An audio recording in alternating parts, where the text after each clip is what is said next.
It was a quiet autumn morning in the small town of Willow Creek. The streets were lined with golden leaves, and the air smelled of rain and nostalgia. Inside a tiny post office, Evelyn, a 67-year-old woman with kind eyes and silver hair, sorted through a pile of undelivered letters. She'd been doing this for decades, treating each lost envelope like a piece of someone's soul. One afternoon, she noticed an old faded letter.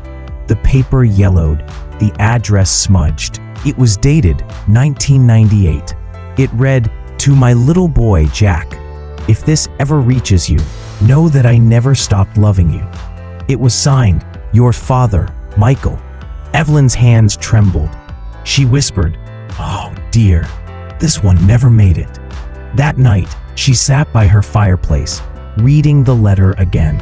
Michael had written about losing custody after a divorce, about moving away for work, and his deep regret for not being there when Jack needed him most.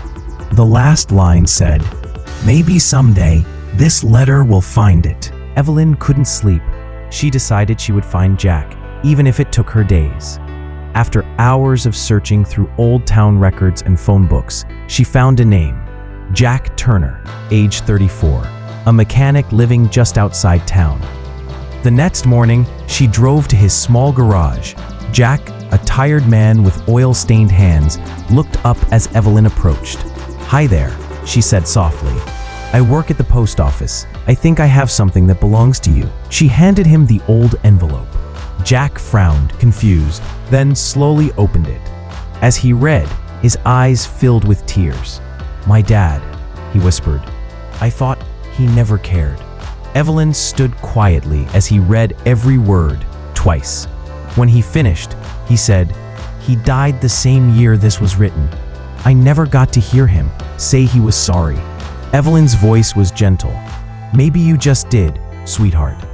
That night, Jack sat on his porch, watching the sunset.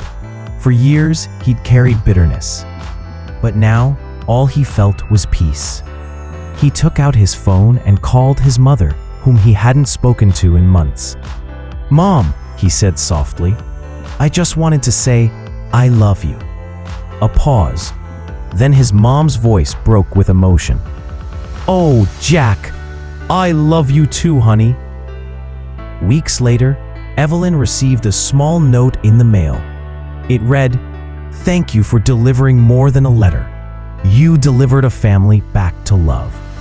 She smiled, placed it in her drawer, and whispered, "Sometimes lost things find their way home. When the time is right."